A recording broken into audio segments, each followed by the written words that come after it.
Hello, and welcome to When Grooms Get Engaged, the podcast about a guy's perspective to wedding planning from two guys that just survived their own. I'm Steve. And I'm Chris. And each week we will talk about how we navigated a different part of the wedding planning journey, what we learned in the process, and what we wish we might have done differently. Steve, what are we talking about this week? Chris, this week we are talking about the legalities of marriage. And I know that you probably spent all this time picking a venue, figuring everything out, planning the best party ever. But just because you do that doesn't mean you're actually married. There are additional things you have to do before that so that you can say you are legally married. And it does make a big deal, right, Chris? Yep. And there are 3 criteria to getting married, at least in Illinois, and that'll be our perspective as we talk through this. Though, broad strokes, it's going to be roughly the same for any state that you're getting married in. So just keep that in mind. But again, this is just a call to make sure you do your research so you know everything you need to do ahead of time in order to finalize and legally be married. Steve, what's the first criteria? Yeah, so Chris, first of all, this might be obvious, but you can't be currently married. What? I know. Who would have thought, right? Just one marriage. You're only allowed one. What if I live in Utah? Check with Utah. I don't know. Maybe they have different rules. But there's a caveat to this. If you are not currently married but have been divorced, you also have to provide proof that you are legally divorced. These are things that, Chris, we're married. We don't know anything about divorce, but I'm assuming there are similar paperwork filing, that it has happened. So if that did happen, you have to show the state that you are legally separated from who you were married to. Yep. And then also you got to be over the age of 18. Obviously, I think you can get parents' consent to override that within a certain age. I think maybe 16 is like the lowest you can do. If you're like a legal adult, maybe. Yeah, consent. 18. But again, in general, and it's probably applying for most of us, is you're over 18. Mm-hmm. And finally, Chris, you cannot be close biologically, which I don't know the exact cutoff for what they consider close biologically. I would assume third cousin probably is where they probably make that cutoff. But if you are concerned, maybe marriage is not what you should be doing. If you think there's a question mark, maybe rethink that. Yeah, check that 23andMe.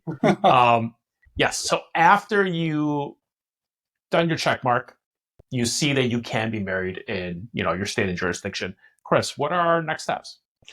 Next comes the glorious and just the most exciting part of getting married, going to City Hall or a government office and waiting in line, usually for a while, to get that marriage license and register. So, you got to go, in Cook County, you have to go down to one of the courthouses and you stand in front of an agent and provide a bunch of documents and get that marriage license. So it's not very glamorous. We took a couple of selfies while we were waiting in line, just because it's just a juxtaposition of like all the grandeur of getting married, and you still have to go to this, government office to get the. It's kind of funny because when you go there and you're standing in line, depending on what time you go, you'll see like all these couples in like tuxes and wedding dresses, like hamming it up. So you could definitely make this a fun thing. You have honestly 2 options on this. You can be annoyed that you're in line that's taking longer than you think, or you can just, enjoy it, bring some flowers, whatever. Like, people do that. It's kind of fun. It's kind of fun to like look around at who's in line.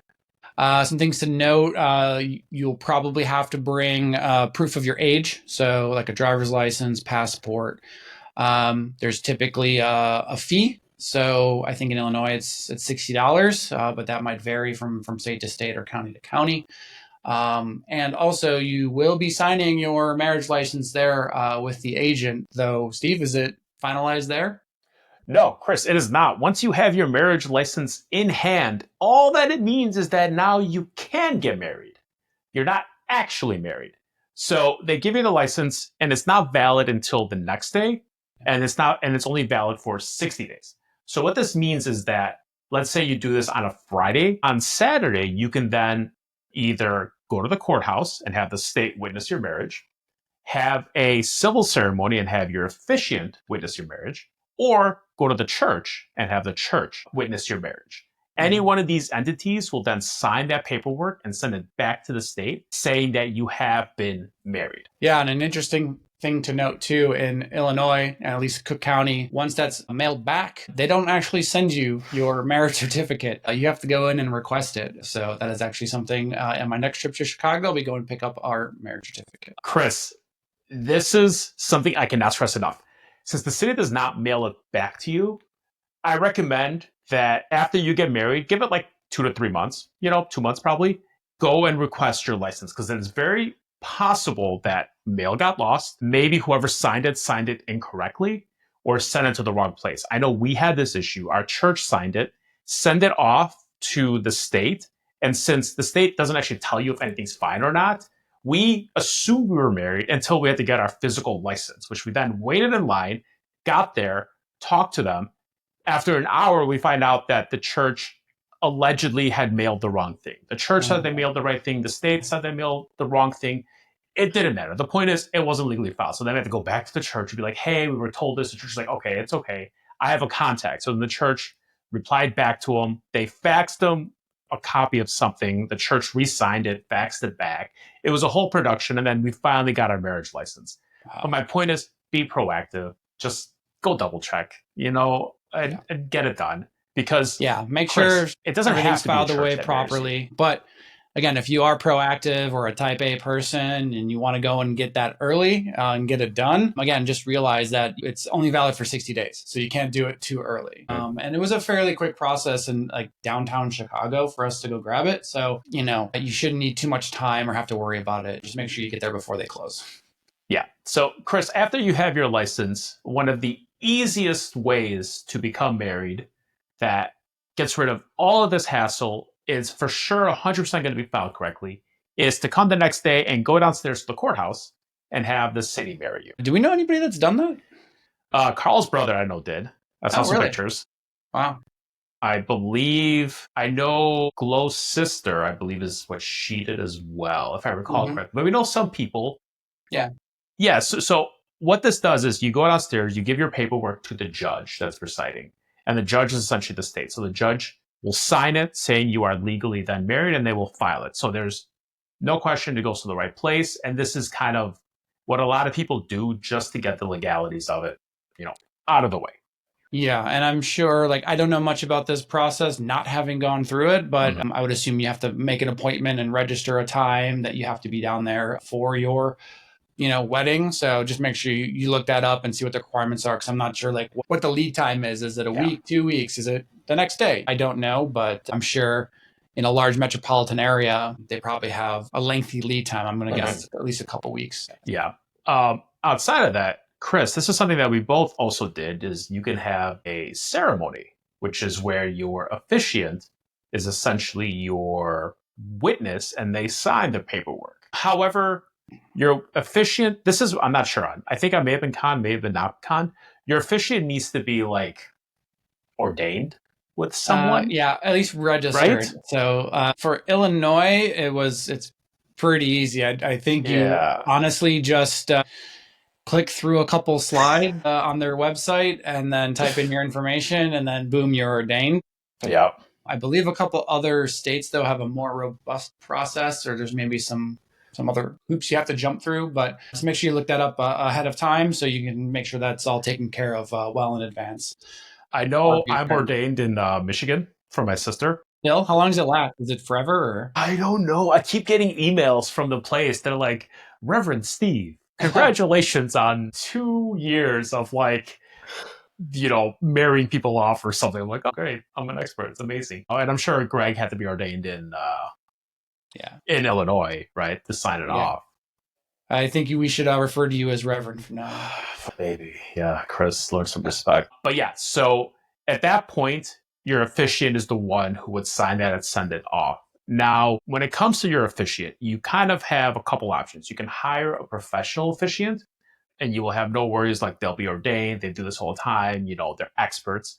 And that's going to be an extra fee if you want to go that route. Or you can have someone be that officiant. And the only real difference is with this person, you just got to make sure that they get ordained. Otherwise, legally speaking, you have another step somewhere. Yeah. So again, it's important to have someone you trust do the officiating if they're going to be responsible for mailing it in and signing it. So just make sure that they are aware that it's something that they need to do, and make sure that they do it after the ceremony. Yeah. So just make sure it's, again, someone you trust. Yeah.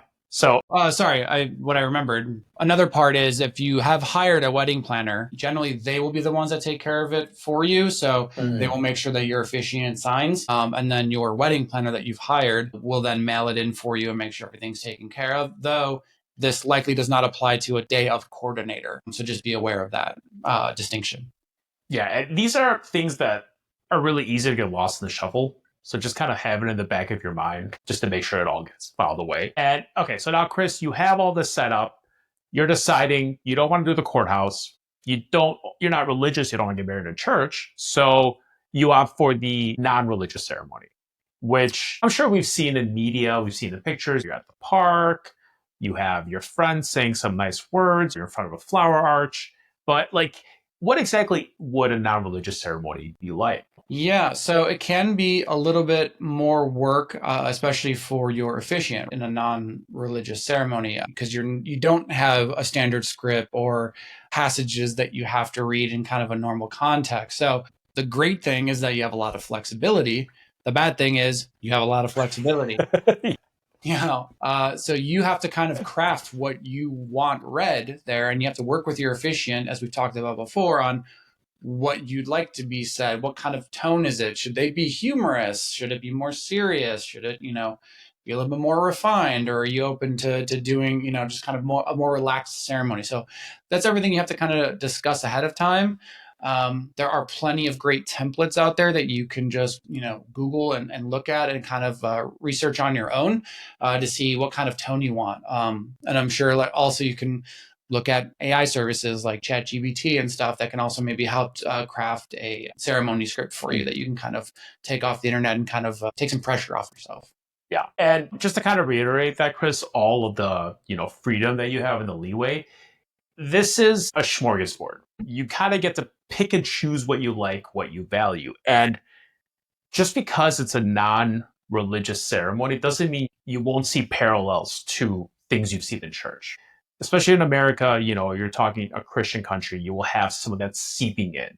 However, the good part about it is you can kind of pick what you like. So we're going to kind of give you some examples of things that you can add, you can not add, you can take away, you can let go. One of the biggest ones is choice of music, if any. Churches will limit you to the kind of music that they are willing for you to play on your speakers. I know in the Greek Orthodox Church, depending on how conservative your priest is, not even an organ is allowed. Traditionally, there's no music. I've heard they've made like some leeways for organs. I've heard some Catholic churches won't really allow you much of anything. And then it kind of just goes from there. So you can actually just pick whatever music you want, which is great. Interesting. I kind of assumed that there would be some restrictions, but never really gave it a hard thought. So yeah, that's interesting that you could only, I would have thought like all religious music or, would be kind of acceptable, but I did not know that music was like not allowed in the Greek Orthodox. What's religious music to you, Chris? It's not that it's not allowed for weddings specifically. Canting. Yeah, canting, yes. Canting is, it's beautiful, unbiased, whatever. Like that's allowed. But in terms of the actual wedding, like traditionally, there's been no instruments. Organs are like hit or miss, depending if the priest is okay with it or not. But like past that, that's a no-go. Interesting. Another thing you're gonna have to think about is just like what you want, right? Like speeches, right? Like, do you want anybody else like to come speak and be a part of the ceremony? So again, you have a lot of freedom, so you can use favorite passages from books or poems or just different texts from all over the place, and probably can include some religious texts too. If that's still something that's important to you that you want to include. But again, start thinking about this earlier because it can be kind of a sticking point about what each partner kind of wants included and what sounds good to them. So it's just, making that collection early is going to be important. Yeah. And Chris, kind of piggybacking on that for speeches, this is also where you kind of decide like, who do you want to have a part in this? And what is that part? The good thing about these non-religious ceremonies is that you can include as many people or as few people as you want. Like, let's say you have 7 siblings. You can give them each a speech, like small or a prayer or a blessing. If you don't want to make it religious, you can kind of give everyone something to do, which is nice. But then you have to kind of take a step back and be mindful of like, how long is this?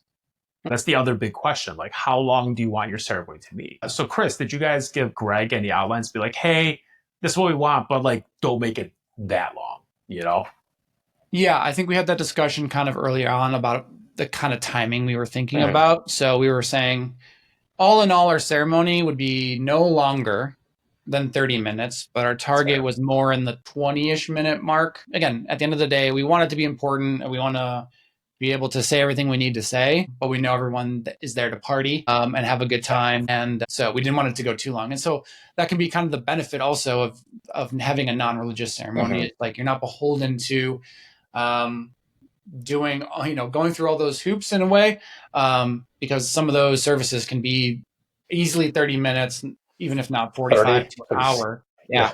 Yeah. So it allows you to have some flexibility and speed things up just a little bit if that's something you're looking for. Yeah. So after you kind of figure out roughly about how long you want it to be, Chris, I kind of just want to go over some of the things that we did. Mhm. And then people can kind of, be like, oh, I kind of like this. I kind of don't like this. I know for us, Chris, I know for you as well, like something that's normal is your officiant will give a little story of how the couple met or like their journey in life together, just kind of setting the scene usually so that Yep. everyone's on the same page. Yeah, and that's great, especially for extended family that Mhm. you might not see very often or may even have not met your partner. So, kind of having that set up and that story and how they know you, and maybe how you met and just how you grew together over the past months, years. Um, that's going to be important to kind of set the stage for the ceremony and kind of catch everyone up to speed. Yeah. Another very traditional thing that they do, especially in here in America, is exchanging of vows. This is also something that's done in some religious ceremonies as well. So, like we said, there's going to be some overlap, right? So you've probably seen this in the church. You've probably seen it in a non-church setting. So, Chris, did you guys? I think you guys exchange vows, right? Yeah, we wrote our own. And again, that's another discussion you want to have early on Yep. and start earlier on because it can be difficult Yeah. to write things off the cuff. But like we wanted to agree on like roughly a minute and a half, a Mhm. minute kind of for the vows, because you don't want one person to just go up there and say like 5 lines and be done while another person's up there for 5 minutes, pouring their heart out. So it just would seem unequal. So just make sure you have that conversation of roughly approximately how long Mhm. each of you want to do their vows and how long they'll take. Yeah, and Chris, that's a very good point. I kind of want to highlight it. Talk to your partner so you guys are both on the same page on vows. Are you giving them? How long are they? Are they the same? So this is something that we've been to a wedding where the couple said essentially the same vows. That could be something else that you want to do as Oh well. yeah. Just kind of talk to each other. Yeah, very interesting point. Yeah, so Catherine and I each wrote our vows separately, Mhm. so we did not know what each other were going to say. Though we did send them to our wedding planner and to Greg ahead of time, just so that they could both kind of review, make sure we were kind of hitting that target for length, and then also making sure that like our tones were kind of similar. A little bit of joking, a little bit of smiling, all that sort of thing, but it wasn't like one person was being super romantic and other ones like doing 2 minutes of stand-up comedy, so just making sure the Yeah. tone was the kind of the same. I mean, unless that's your relationship. Yeah, it could be. It could work for you. You don't know. It could. Yeah. You just got to talk to each other. Yeah, just make sure you're doing it on purpose.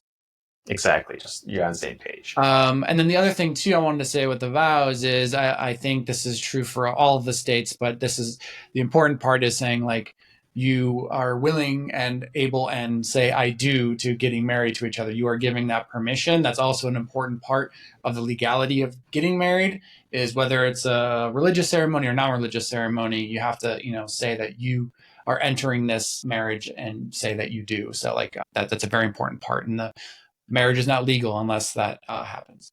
I'm trying to think. I don't think we say I do in the Orthodox. Not necessarily I do, but you have to just say like you are willing to enter into this marriage. Yeah, I'm trying to remember. We'll go over the Orthodox wedding in another episode. That's speaking of short or long, there's a minimum hour.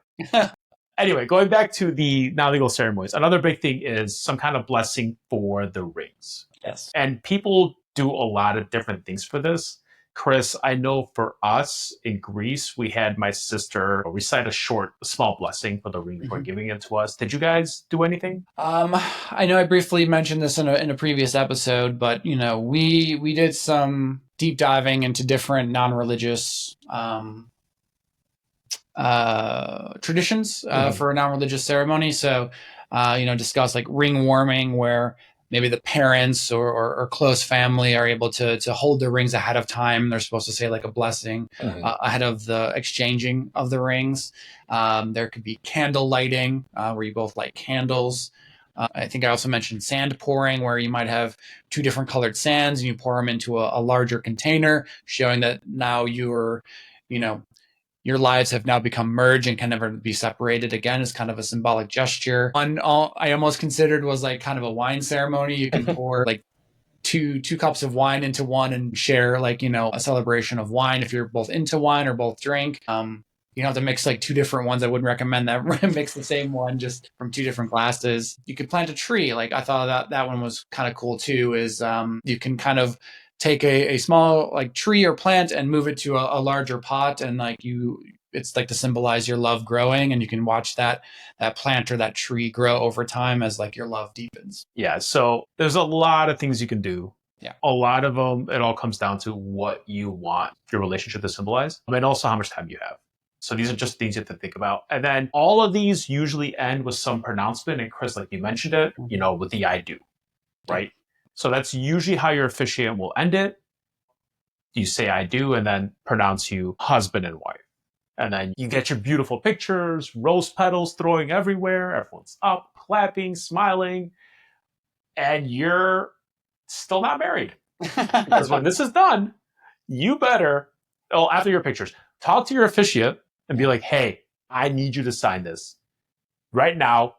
Do not forget to ship this out because then we're not married. I remember my sister, she came at my house a couple days later. She's like, Steve, you forgot to sign this. We're not married. We got to get this done. I'm like, oh shit, I'm so sorry. She came like pounding after me. So yeah, it's easy. These are things that are easy to forget. But if you forget them, it's just going to be more stuff for you to do like after them. Yeah, especially maybe if you have family do it, they're going to be so Yeah. excited wanting to see everybody be in the mix that you're going to probably have to remind them. So again, if you do have a wedding planner, just make sure that they are following up with that person and have taken care of everything for you as they should. Yeah. So after you complete all this, after your form gets mailed out to the state, after you go back in 60 days and get the official, finally legalized marriage, you are officially married. And Congratulations. Chris, congratulations. This is amazing. You are husband and wife, right? Then you can go on and do all the other little things. So like, let's say your wife wants to change her last name. I think you would have to show this. Or let's say one needs to get on the other's insurance. All of a sudden you can. This is a big life event. Taxes, if you guys are going to be filing together. You have, power of attorney if any like medical issues come up. You have a lot of things that all of a sudden open up, which to be fair, Chris, I am not familiar with. I haven't looked into any of them, right? I just know that they're there. So that'll be another podcast episode when we kind of get further along in this whole husband journey thing. Yeah, definitely. We'll dive into a lot of those, I don't know, topics that surround the actual legality of marriage. This is just getting married today. So, Chris, congratulations. You're a husband. I'm a husband. We followed all the rules and we're off to, next part of life. Yeah, exciting stuff. Again, that's the great thing about this non-religious ceremony part is just like that flexibility. But I always say don't procrastinate. There's a lot of options and just kind of start narrowing it down early on in the process. It's going to be extremely helpful for your sanity later on. Because I know it was kind of tough for us when we were thinking about it about 60 days out. Like we were starting to really get into like all of the readings and the blessings that we were thinking about and just the order of the ceremony and how it should go down. And the earlier you start that process, the more stress is going to be relieved once you're kind of getting to the big day. So congratulations to all the people that are getting married during our podcast, and congratulations to you, Steve. Thank you. Chris, what if you want to get married in a church? I think we might be able to help our viewers the next episode. So you should definitely tune in as we talk about your experiences with the church. Yeah, so Chris, next week we're going to talk about the religious ceremony and specifically the Greek Orthodox ceremony. So buckle up. It's a long one. We'll be doing it in threes all night. So, Chris, thanks for hanging out. Everyone, thanks for listening. Like and subscribe. Give us a comment if you're enjoying what we're talking about. And with that, Chris, yeah, talk to you soon. See you next episode. Bye.